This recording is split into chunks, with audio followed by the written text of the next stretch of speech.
Hello. Exactly a week ago today, the FIFA Women's World Cup 2023 kicked off with the opening match between host New Zealand and Norway. Australia kicked off against Ireland later that day. According to a press release by FIFA yesterday, the FIFA Women's World Cup Australia-New Zealand 2023 is already a resounding success thanks to record attendances, more than 1.5 million tickets sold, competitive matches and a festive atmosphere in the two host nations.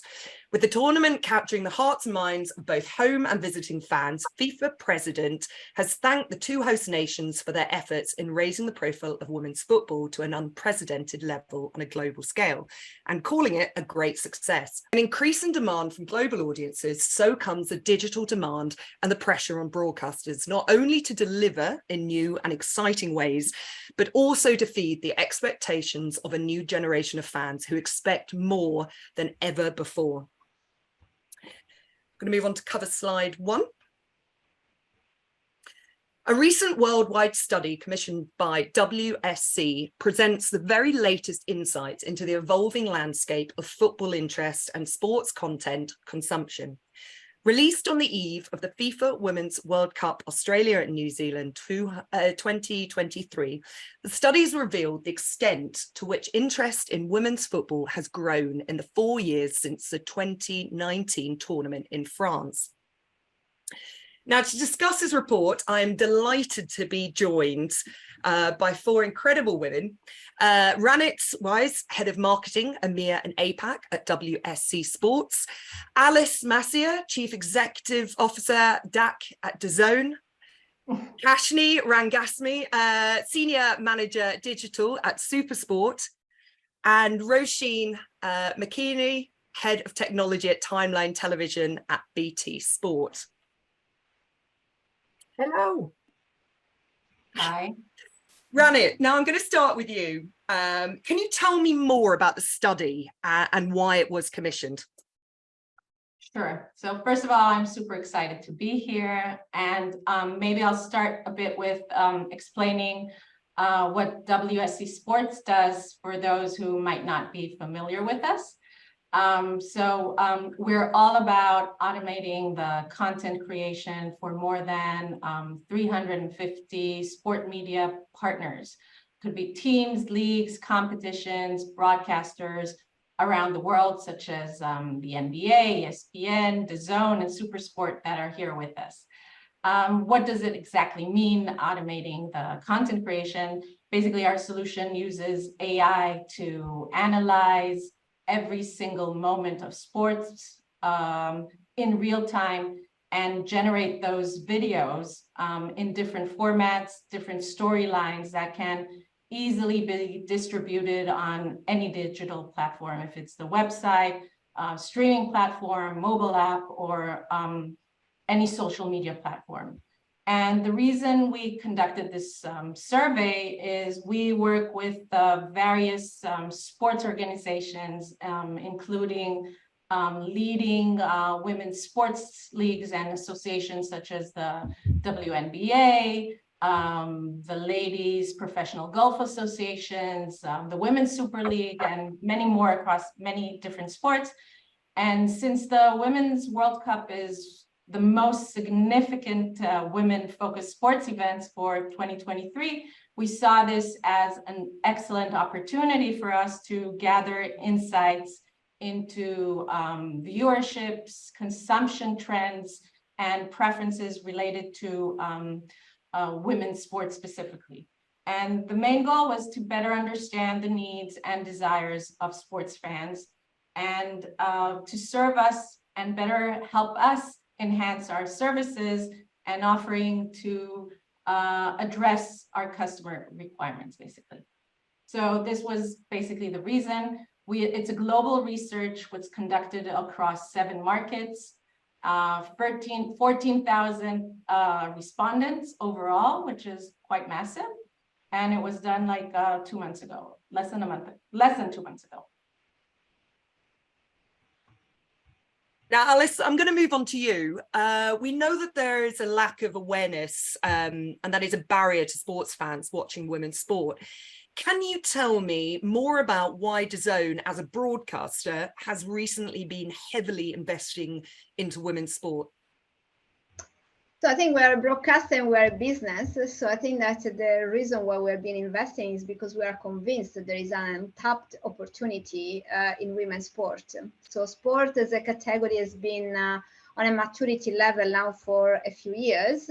And I think that we have seen the signs, and I think that some of the data that obviously Ranit has mentioned, and we will see during this webinar, is showing how the interest is skyrocketing, and on small levels, but the growth rates are incredibly high. So it's an area of the business that is developing, and that's the primary reasons why at DAZN we started investing there.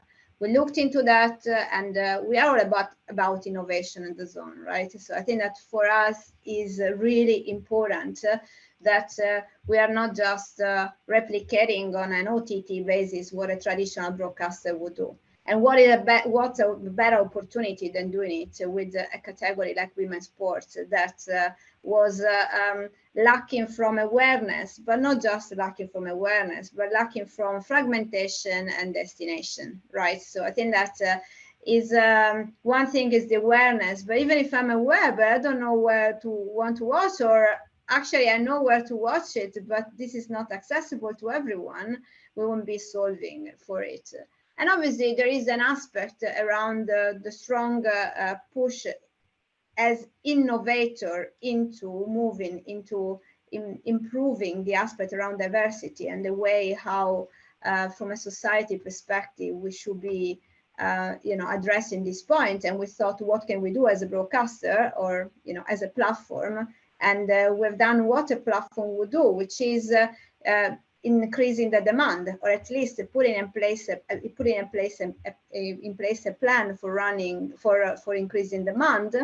And that started with the Champions League acquisition in 2021. It was very first time where Champions League was actually put together under the same roof, not just from a broadcasting perspective. So I think it was an end-to-end work around creating a consistent scheduling for Champions League for the first time, like creating a league, a tournament. So UEFA worked a lot with us, and obviously as a broadcaster, we worked with for ourselves and together with YouTube to make it accessible to as many people as possible.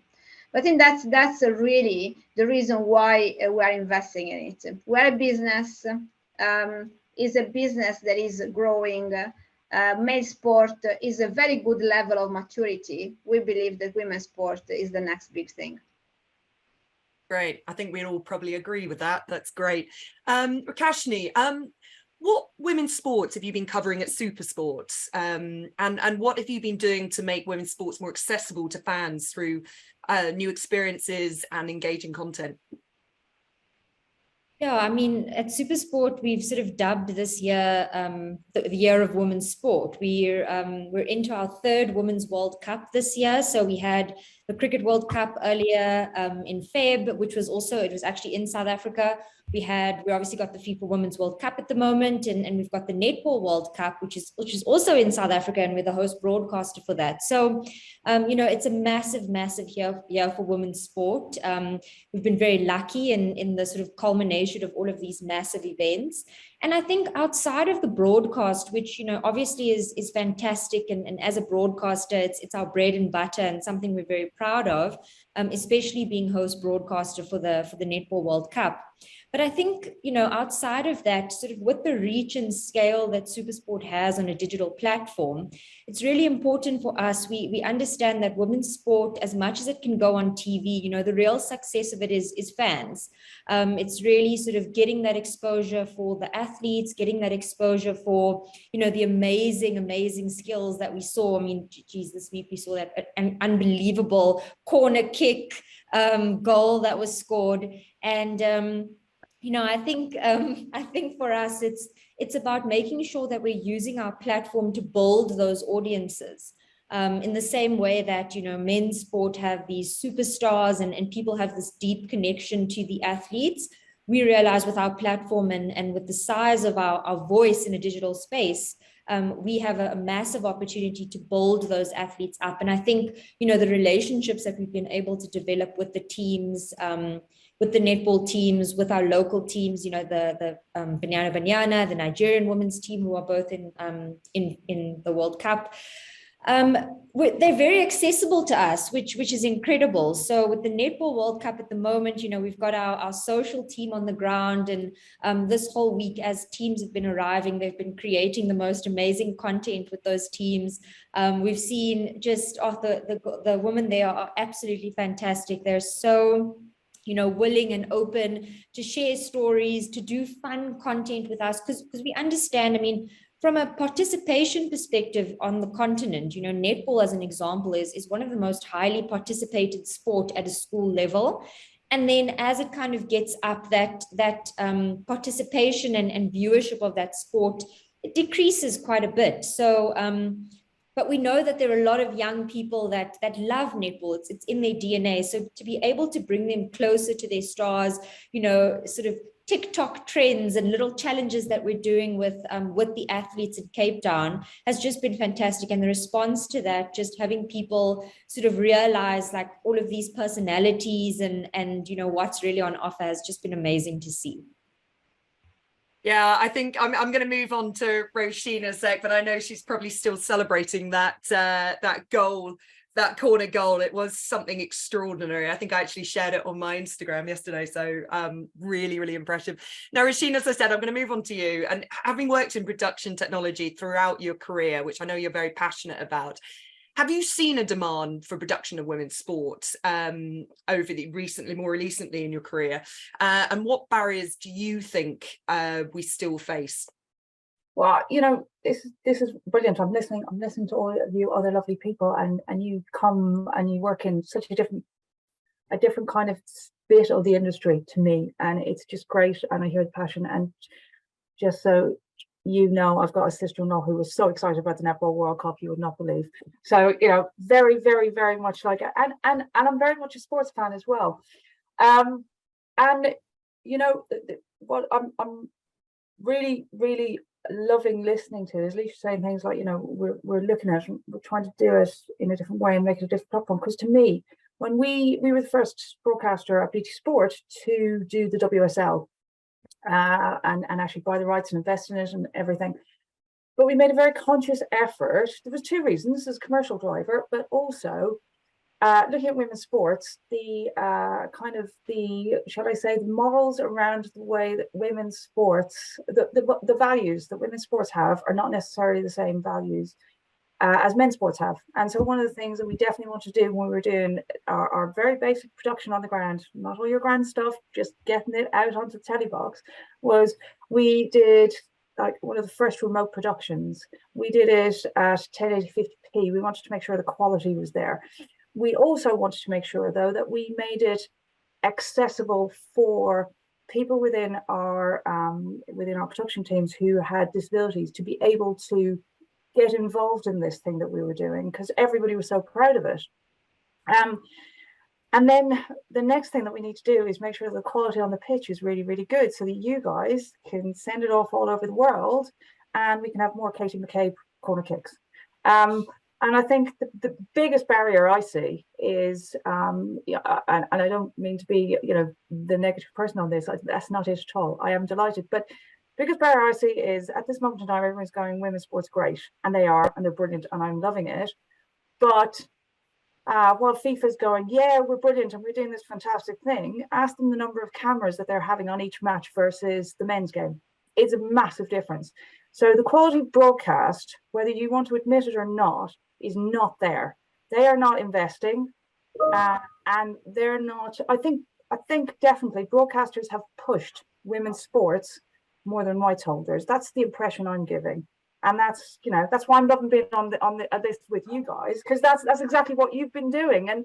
But I think that's a little bit sad that the people who have the ability to sell that, to push that, are not necessarily embracing it and celebrating as much as the people who have the ability to then take that product and push it out there. So to me, that's the biggest barrier. And I wonder, and I could be wrong, but I do wonder if that's because there is a lack of diversity within these organizations to make those decisions and to push that forward, and just to say, actually, do you know what? If you build it, they will come. I'm gonna move on slightly, and sticking with this, I like the controversial side as well. But the next side, this slide really surprised me, and it covers the awareness that differs hugely across different markets. And as you can see, although England is leading the way with 66%, which, as they're in the lead, I should be thinking, that's a really great number. But it does surprise me a bit, off the back of sort of England winning the Euros last year. They're what we consider to be quite a lot of media attention or media coverage, but is that just because we've always had the bar very low in the past? I don't know. It kind of surprised me this figure isn't a bit higher. And I think the one that shocked me the most was, I think, 57% in Australia, which surprised me the most, considering the World Cup is actually there in their back garden. Have you got any thoughts on that? Well, I think, I had a discussion with one of my wonderful colleagues, Andy Bill, who's working really hard on grassroots RISE programs. And just so you guys know, in the UK, we've got this great RISE programs where we go out into schools and try and get girls and people from different backgrounds to become engineers. I'm an engineer or a technologist. That's why I'm very logistical and straightforward in my approach to things. But we were having a discussion. We were saying, when you walk into a supermarket in the UK at the moment, you don't have all of the World Cup is happening like we have had previously for the men's games.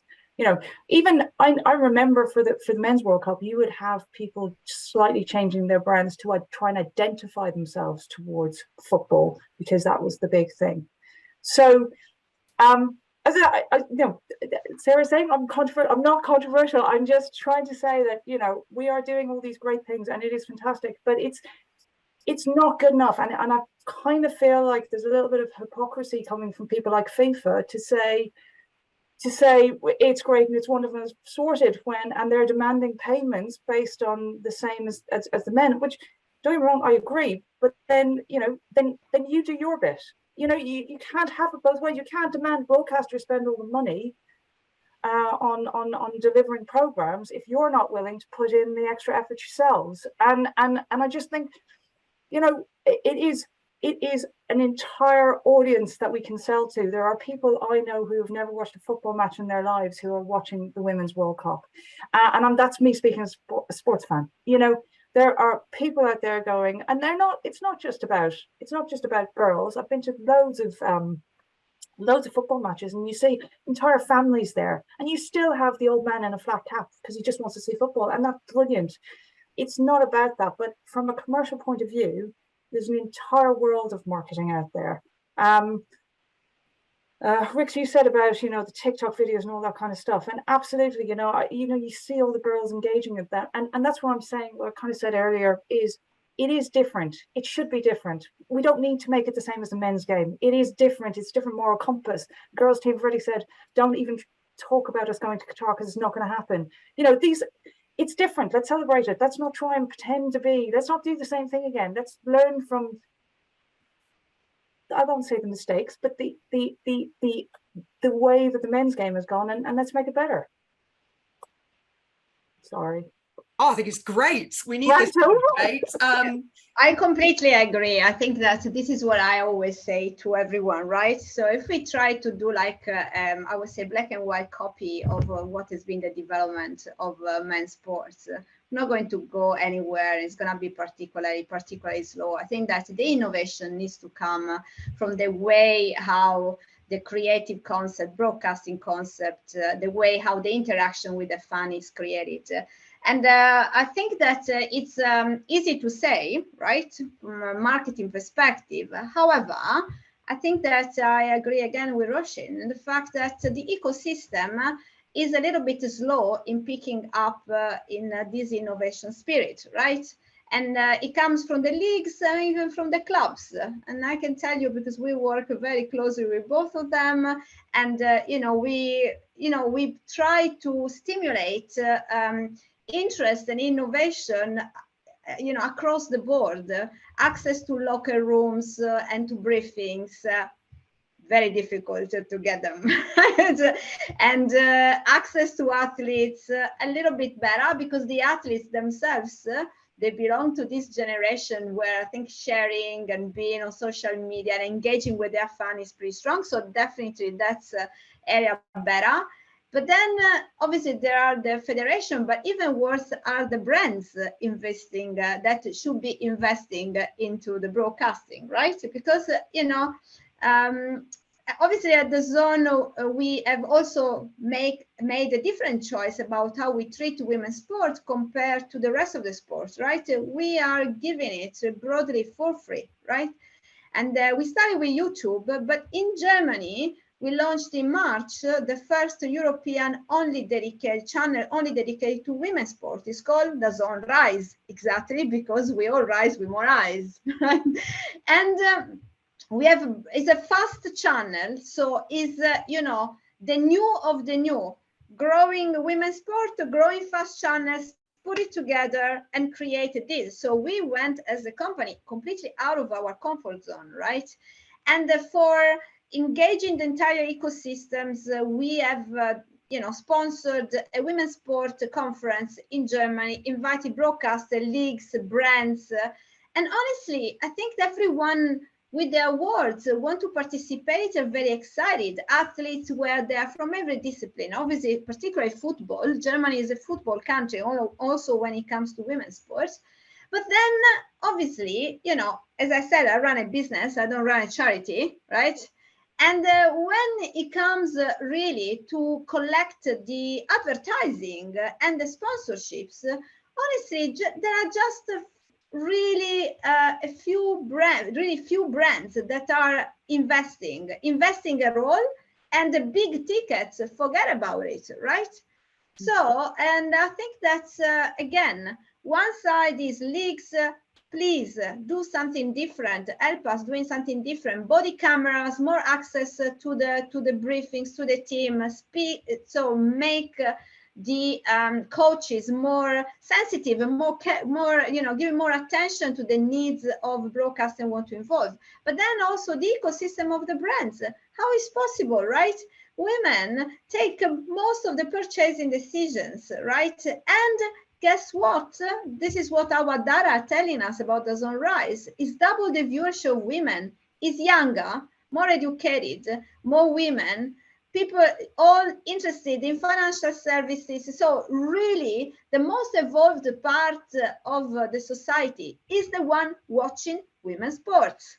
So as a brand, what do you want more? Who do you want to be in front of, if not in front of this super influential target group? And still, there is a lot of education to come, right? And we had this discussion with our main shareholder, with our owner, Mr. Blavatnik, last week, because he's highly interested. So he's such a strong sponsor and fan. And he asked me how it's going with the brands. And I said, Len, hard work, but as you know, I'm hard to kill, right? I'm committed to that, right? I'm gonna make it work. And so that's what we have been doing. But I completely agree with Roisin. It's super hard work across the board, but needs to be done because the business needs to grow. The sport industry needs to grow, and this is the area where it's gonna grow. Well, I'm gonna stick with you on this because it's brilliant. I mean, I know, I've followed, to a number of the women's UEFA Champions League games this last season that I know DAZN have been heavily investing in and done an amazing job. And I know that especially in sort of England and Germany, where I've seen some great, crowds as results of it, and even the rest of Europe, sort of women's sport is what we'd say booming recently due to, I think, a lot of what DAZN has been doing. I mean, you've answered quite a lot of that. How do you keep that momentum high? Yep. I mean, how do you keep going forward with that? So we have invested even more than Champions League. So we have acquired the Spanish League, the French League, the American League, and the Bundesliga starting from September. We have invested in WNBA, in Lady PGA Tour. So I think that handball, international handball, so Champions League. So I think that we have continued investing. So I think that we wanted to create a rounded offer, not just we had the Champions League initially. Is that really the Champions League enough to create a proposition, right? So we really approached that from a business perspective. So I'm a businesswoman, so that's the only way that I know. It's a proposition. So how you price it, and we looked at it from a pricing perspective. As I said, I come from an organization and I work in an organization that was mainly doing pay, with the exception of the YouTube for Champions League. And I said that quite doesn't work as the only way to monetize women's sport, because we need to raise demand, first, and then after that you need to increase relevance in the target group. So you need to have something that goes to everyone, and we have distributed DAZN rights across all platforms, right? That's great. Now I'm going to move on. You've all touched on it, actually. You've all mentioned, I'm going to use the word, some people grimace at this, the Gen Z generation, 16 to 24-year-olds. Now, we've talked about the younger generation already in different ways. So let's talk Gen Z and the higher interest for player-focused coverage and behind-the-scenes content. Now, I'm going to throw it over to you, Ranit, and ask the question: how does WSC Sports support broadcasters in creating highlights, and what impact does it have on driving engagement? So basically, highlights and non-live content don't aim to replace traditional linear broadcasts. It's rather complementary. And we still, in the survey, what we saw is that full games continue to draw the majority of responders, but 47% of the responders also follow the game actions through highlights. So this also pretty much correlates with our internal data. For the last 6 months, the first half of this year, our partners generated about 3.5 million videos only this year, which is a 66% increase from last year, which is amazing. And basically with the influence of both social media and the growing influence of Gen Z, the relevance of highlights and non-live content such as the player-focused content and the documentaries that DAZNs are doing now is expected to grow. And basically, the sports fans are flooded with so many options. Their expectations keep growing. They want more content. They're less bothered with watching the live. They want to watch the behind-the-scene footage. They want to be able to watch it on different platforms. So they want also to feature their players and plays that matter most for them. So it's hyper-personalized experiences. And basically our technology helps broadcasters and sports organizations scale and streamline their content production through the automation. So from one game, there's so many storylines that you can tell.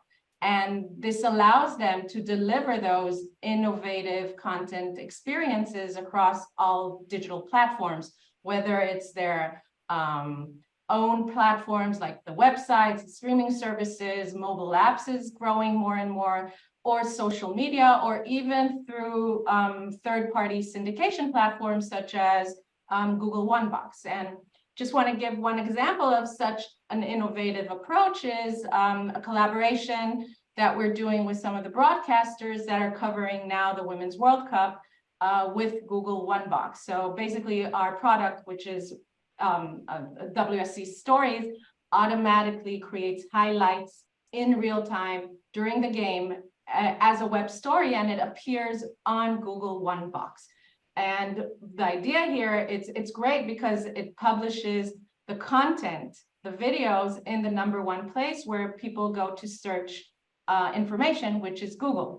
So whenever a fan is searching for information about the games, the first thing they will see is those web stories with the highlights of the game. And not only that, it also has a click to action that leads the fans back to the broadcaster's website or app or any desired platform that they can either watch, subscribe, or download. So this is running now. And this is based on the very successful, something that we did back for the Men's World Cup back in December, which was a huge success. those web stories got over, we work with about between 20, 25 broadcasters. Those stories generated about 60 million views of stories. And what's much more interesting is it generated 30% click-through rate. So basically seeing this highlights on Google and directing them directly to their apps. So when we see it, broadcasters are basically realizing their full potential. They understand the value of the content. They're delivering more forms of different highlights and content to reach audiences in various innovative ways. Great. I'm going to move on to Supersport now, from one end of the country, the world to the other. What sort of player-focused coverage and behind-the-scenes content is Supersport offering what we call the Gen Z sports fans? Yeah, I think it's obviously a really, really important market for us. I think as a pay TV broadcaster, that's the key market that we're all going after, because we know that those are our future customers.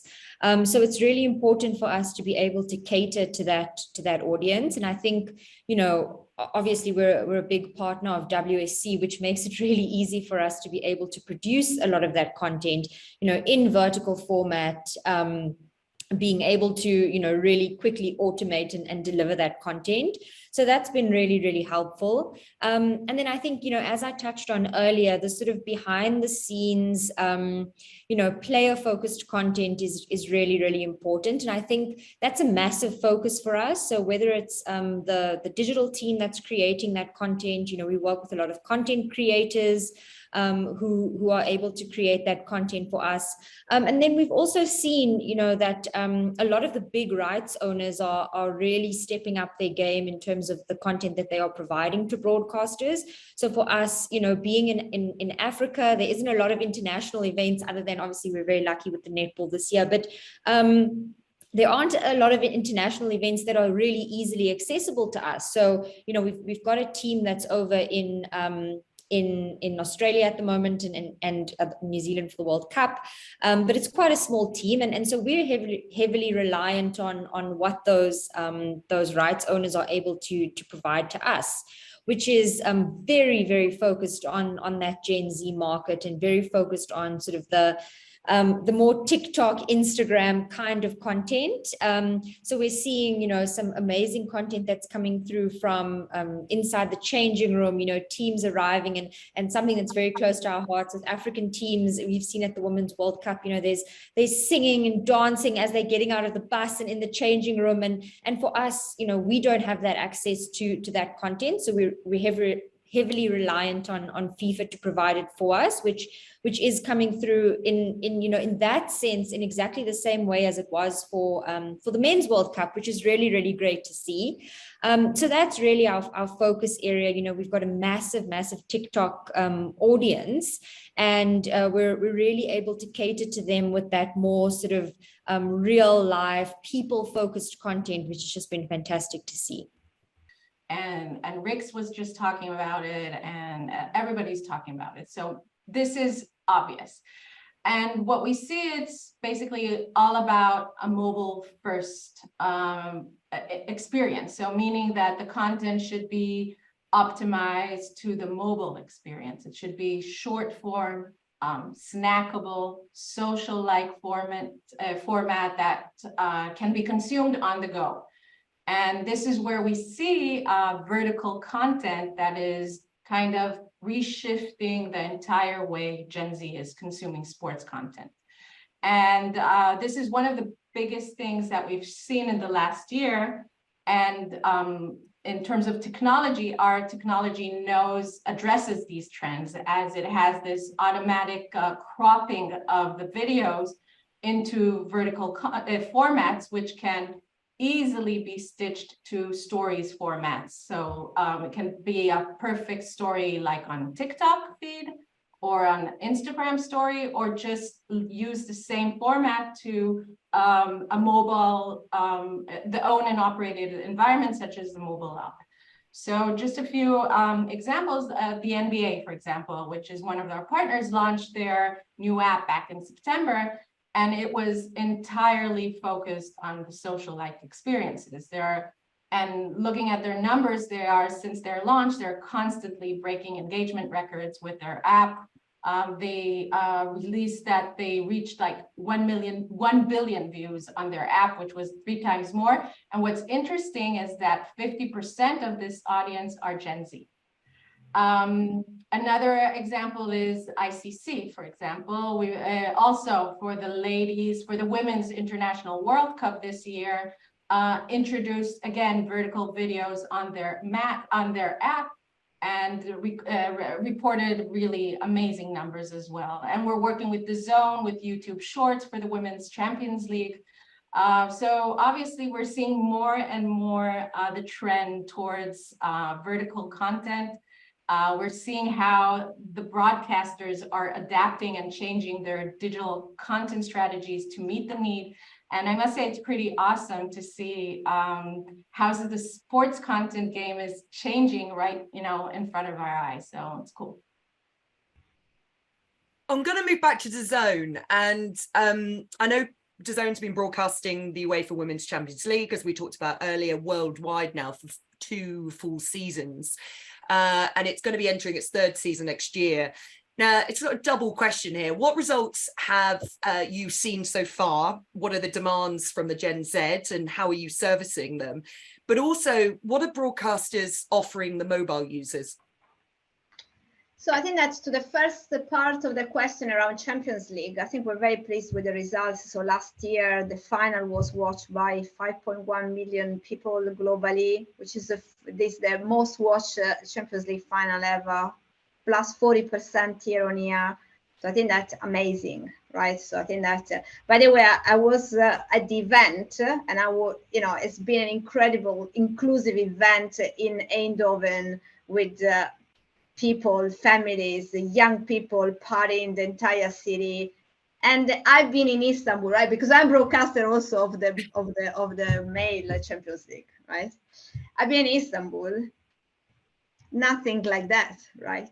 So I think that the way how an inclusive event like this one can really create an opportunities for fans of every age, and particularly the young ones and the families, to go together, enjoy it together in a different way, I think is quite unique. And I wouldn't believe it on such an extent until I was there at the beginning of June. So I think that, but it is incredibly successful, I would say, from a number perspective. And I think that just to somehow confirm on our side what Ranit was saying, we have seen a significant increase during the season of highlight clips watching. So the entire season was plus 30% year on year. And again, we're measuring versus the first year of an already unified product, because the data of when it was all fragmented and all over the place, they are nowhere to be seen. So I cannot do a comparison. So I'm comparing against ourselves, the first year of the second year, right? So I think that we're very pleased, that I would say, with how the Champions League is evolving, has been evolving. I think when it comes to new generations, as I said, in particular, I would say to Z, I think, as I said, we have run immediately after the launch of DAZN Rise. We immediately start testing in the market and see how different, if different, and how different was this audience. And I think that the 70% of people watching DAZN Rise are between 19 and 39, right? So, and obviously, as we are born as streamers, so people will say, yes, but your mix of demographics is in any case skews young. Yeah, but this is 70% younger, right, than our core DAZN group. So I think that's pretty successful in women's sport in general. What we're doing for when it comes to approaching younger generations. So first of all, I think that we are a streamer. So I think mobile phones have been in our DNA from the beginning, hasn't been an afterthought, right? So it's been always mobile centric. And I think you will see next generations of our apps will be even more vertical format centric, right?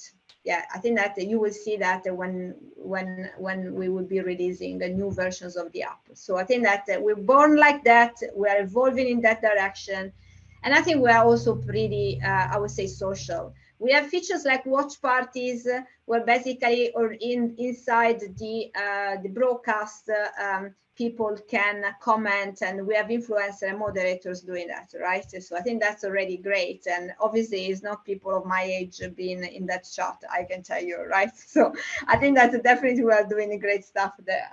And also we are pretty much platform agnostic, so we're very strong on social. So our social media presence is super strong, and again, the 2021 choice to go on YouTube for the Women's Champions League shows the way how we approach the business with the mind of an innovator. I don't like the word disruptor, sorry. We don't disrupt, we are here to build, right? And we build through innovation, through including more generations across the board, including obviously women and men and different people from different ethnic groups. This is what, you know, we are about.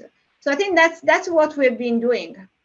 So, I mean, I think just, you know, from a Supersport perspective, you know, Alice was saying that DAZN is sort of like built out of the streaming culture, whereas in our world, we're the complete opposite. So, you know, we're a fairly traditional, you know, pay TV linear broadcaster. We obviously have, you know, OTT products and those kinds of things, but our market in Africa is just, you know, a couple of years behind, I think, when it comes to OTT. So for us, I think, you know, there's a massive, number one, education job that had to be done within the business. So to start understanding why, you know, we needed to put the volume of content that we are out on social platforms, on digital platforms for free, which I think is the, you know, a challenge that any broadcaster has. And you know, it took a couple of years at the beginning to sort of solve that, that internally and kind of, you know, make the business case for it, which we've done.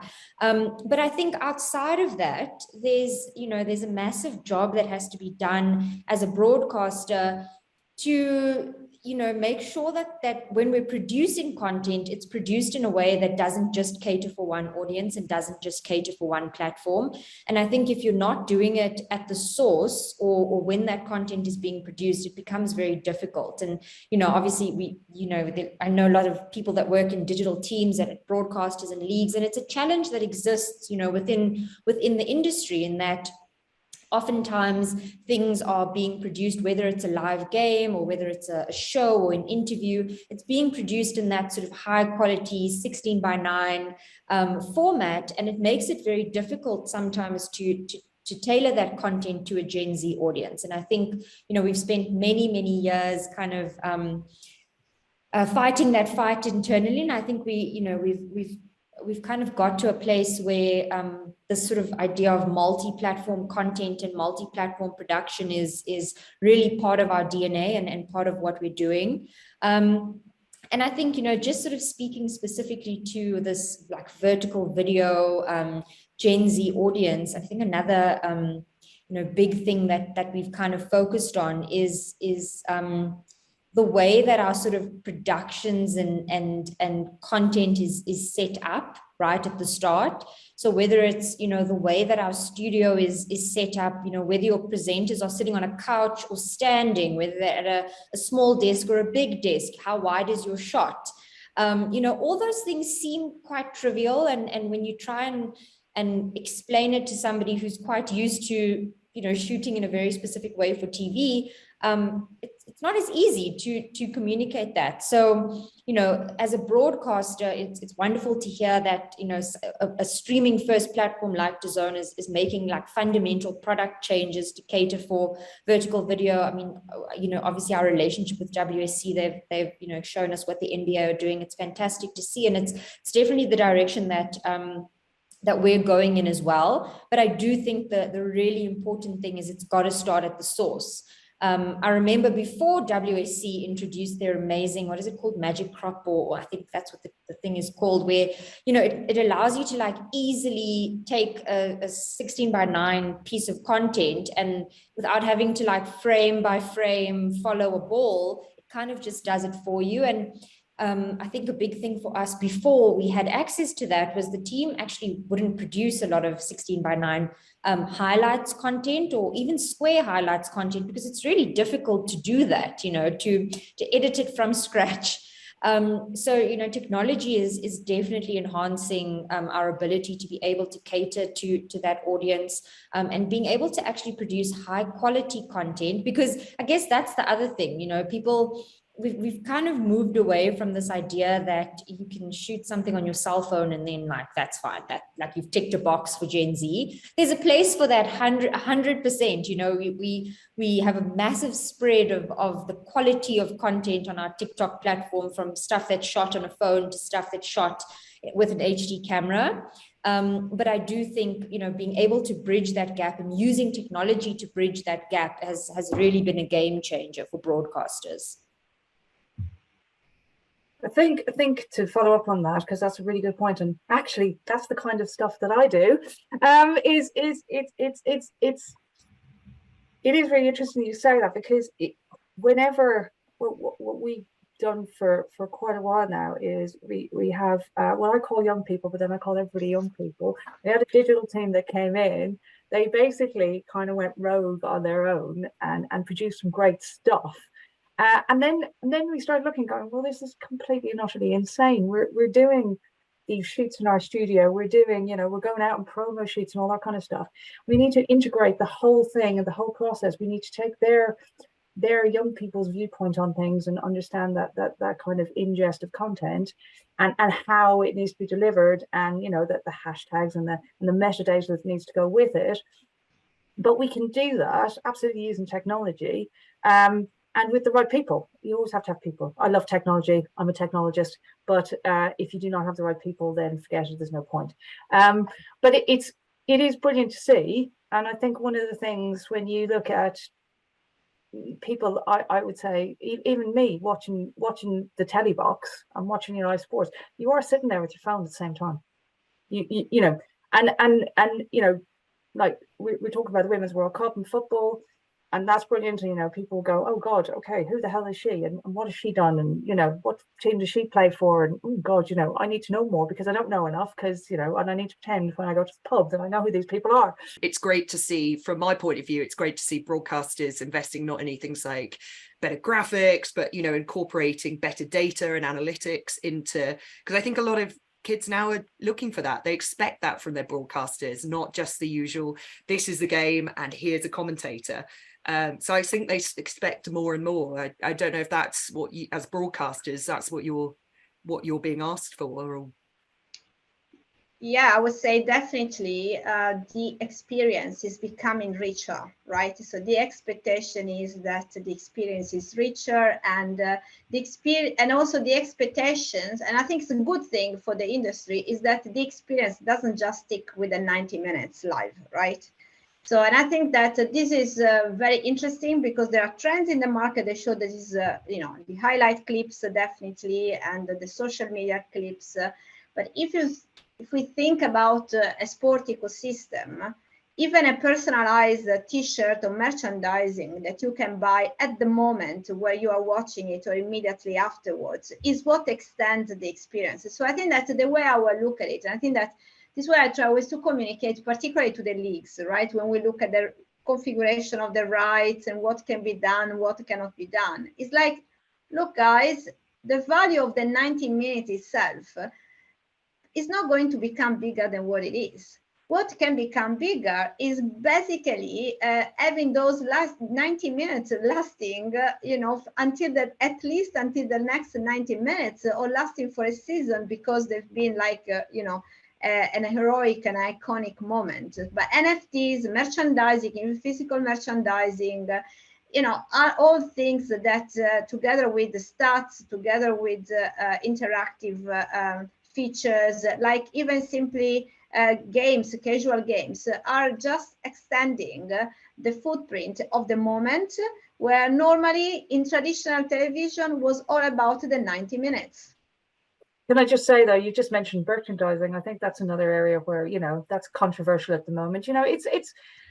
We're sitting here and I'm especially listening to you guys, and you're doing absolutely everything you can to throw it at it. And there's this great commodity for these great people, and it's like the rest of the business industry that traditionally surrounds us is just going, what? Who are these people? You just, honestly, drive me nuts. But anyway, sorry, I'll shut up now. I cannot agree more, right? That's fundamental. I have 2 or 3 meetings like that every week, particularly before the season starts, because then when you set the expectations and the framework and the agreements. Good point.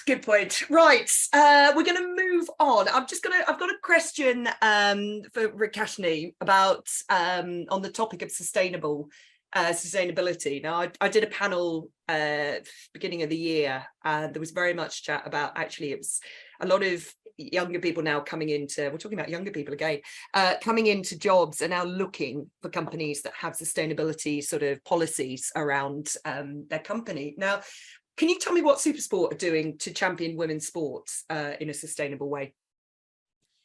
Yeah, I mean, I think, we can shout from the rooftops on what we're doing right now when there's big events on. But I think, the most important thing is how sustainable is that? Are you gonna stop the interest and you're gonna stop your investment when the 3 World Cups are over for this year? So I think it's something that we're really, really passionate about and have taken very seriously this year. And I think, outside of the broadcasting of women's sport, I think, something that we've invested heavily this year is the people behind the cameras. And that's also important. Representation in this industry, is really bad.